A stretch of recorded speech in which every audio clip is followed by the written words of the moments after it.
হযরত আলী রাদিয়াল্লাহু তাআলা পরের বাড়ি কামলা দিয়া পরন্ত বিকালে মদিনার মসজিদের কিনারা দিয়ে হেঁটে হেঁটে যায়। এমত অবস্থায় লক্ষ্য করে দেখে মাগরিবের আজানের সময় হয়ে গেছে, নামাজের সময় হয়ে গেছে।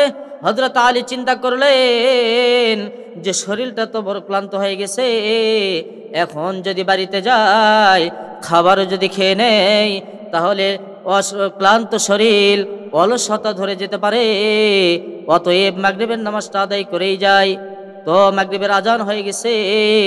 হযরত আলী রাদিয়াল্লাহু তাআলা আনহু ওযু করে মাগরিবের নামাজ আদায় করলেন। মাগরিবের নামাজ আদায় করার পরে হযরত আলী রাদিয়াল্লাহু তাআলা আনহু আবার চিন্তা করলেন যে আমার শরীরটা তো খুব নার্ভাস, আমি তো খুব দুর্বল হয়ে পড়েছি। তো এই অবস্থাতে যদি আমি ঘরে যাই যদি খাবার খাই, আর খাবার খাওয়ার পরে যদি শরীরটা বিছানায় লাগিয়ে দেয় তাহলে অলসতার কারণে আমার ঘুম চলে আসতে পারে। অতএব অলসতার কারণে যদি ঘুমই চলে আসে, হতে পারে আমার এশারের নামাজ কাজা না হতে দেওয়া যাবে না। অতএব আমি এশারের নামাজ পড়েই যাব। তো হযরত আলী রাদিয়াল্লাহু তাআলা আনহু এশারের নামাজ আদায় করলেন। হযরত আলী রাদিয়াল্লাহু তাআলা আনহু এশারের নামাজ আদায় করার পরে ঘরে গেছেন। যাওয়ার পরে হযরত ফাতেমা রাদিয়াল্লাহু তাআলা আনহা খাবার দিয়েছেন। এ বন্ধু কঠিন মনোযোগ। হযরত আলী রাদিয়াল্লাহু তাআলা আনহু খাবার খেয়েছেন। খাবার খাওয়ার পরে হযরত আলী রাদিয়াল্লাহু তাআলা আনহু শুয়ে পড়েছেন। এক পর্যায়ে হযরত আলী ডাক দিয়ে বললেন ফাতেমাকে, ফাতেমা আমার খুব পিপাসা লেগে গেছে, আমার খুব তৃষ্ণা লেগে গেছে। ও ফাতেমা, তুমি যদি আমার প্রতি করতে চাও মেহেরবানি, তাহলে জলদি করে আমার হাতে নিয়ে আসে দাও এক গ্লাস পানি। হযরত ফাতেমা রাদিয়াল্লাহু তাআলা আনহা ঘরের কাজ সম্পন্ন করতেছেন। যখন ঘরের কাজ শেষ হয়ে গেছে, হযরত ফাতেমা রাদিয়াল্লাহু তাআলা আনহা পানি নিতে চলে গেছেন মশকে। যাই দেখেন মশকে পানি নাই, ঝর্ণাতে চলে গেছেন পানি নেবার জন্য। ঝর্ণা থেকে পানি নিয়ে এসে দেখেন হযরত আলী রাদিয়াল্লাহু তাআলা আনহু নাক দেখতেছেন। হযরত আলী রাদিয়াল্লাহু তাআলা আনহু ঘুমে গেছেন। হযরত ফাতেমা রাদিয়াল্লাহু তাআলা আনহা পানির গ্লাস হাতে নিয়ে দাঁড়িয়ে আছে। এ মুসলমান, 1 ঘন্টা যায়, 2 ঘন্টা যায়, 3 ঘন্টা যায়, এরকম করতে করতে যখন পুরা রাত্রিটা হয়ে গেছে নিঝুম,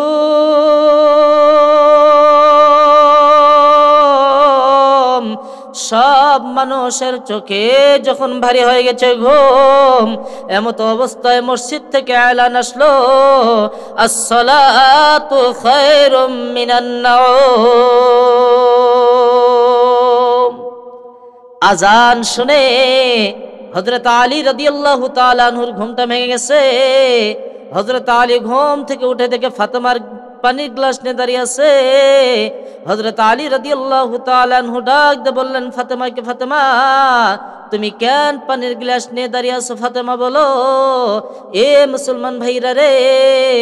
হযরতে ফাতেমা রাদিয়াল্লাহু তাআলা আনহা ডাক দিয়ে বললেন, ও আমার প্রাণের স্বামী, পৃথিবীর সব বস্তুর চাইতে আপনি আমার কাছে বেশি দামি। আপনি সন্ধ্যার রাত্রিতে আমার কাছে পানি চাইছিলেন। আমি পানি নিতে যখন মশকে গেলাম, যাই দেখি মশকে পানি নাই। আমি ঝর্ণাতে পানি নিয়ে আসছি। ঝর্ণা থেকে পানি নিয়ে এসে দেখি আপনি ঘুমিয়ে গেছেন। আপনার শরীরটা তো বড় ক্লান্ত, আপনাকে ডাক দিলে হয়তো কষ্ট পাবেন, যার কারণে আমি ডাক দেই নাই। আমি ফাতেমা পানির গ্লাস নিয়ে দাঁড়িয়ে আছি যে কখন আপনি পানি চাবেন, কখন আপনি পানি চাবেন। যদি আপনাকে আমি পানি না দিতে পারি, ও আমার প্রাণের স্বামী, আপনি হয়তো বা কষ্ট পাবেন, যার কারণে আমি পানির গ্লাসটা নিয়ে দাঁড়িয়ে রয়েছি। হযরত আলী রাদিয়াল্লাহু তাআলা আনহু হযরত ফাতেমা রাদিয়াল্লাহু তাআলা আনহুর হাতটা জড়িয়ে ধরলেন, ধরে ডাক দিয়ে বললেন, ফাতেমাকে, ফাতেমা, তুমি যে এই রাত্রি বেলায় তুমি আমার জন্য কষ্ট করেছো, এটা যদি সরকারে দু আলম জানে তাহলে সরকারে দু আলমের কলিজাটা ফেটে যাবে। আর সরকারে দু আলমের কলিজাটা যদি ফেটে যায়, আমার আল্লাহ কষ্ট পাবে।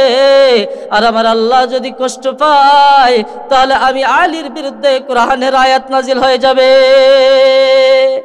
হযরত ফাতেমা রাদিয়াল্লাহু তাআলা আনহা ডাক দিয়ে বললেন, ও আমার প্রাণের স্বামী, না না না, আপনার কি মাথা খারাপ হয়ে গেছে নাকি? এমন কথা কি জন্য বলবো, কেন বলবো? মাত্র তো একটা দিন আপনার জন্য আমি কষ্ট করেছি, অথচ আমার জন্য দৈনন্দিন আপনি পরিশ্রম করেন, পরিশ্রম করে রুজি রোজগার করে নিয়ে আসেন, হাসান হুসাইনের জন্য রুজি রোজগার করে নিয়ে আসেন। আপনার মাথা কি খারাপ হয়ে গেছে নাকি? কেন বলতে যাব? এমন কথা বলবেন না। এ মায়েরা শোনেন, আপনাদের উদ্দেশ্য করে বলতেছি।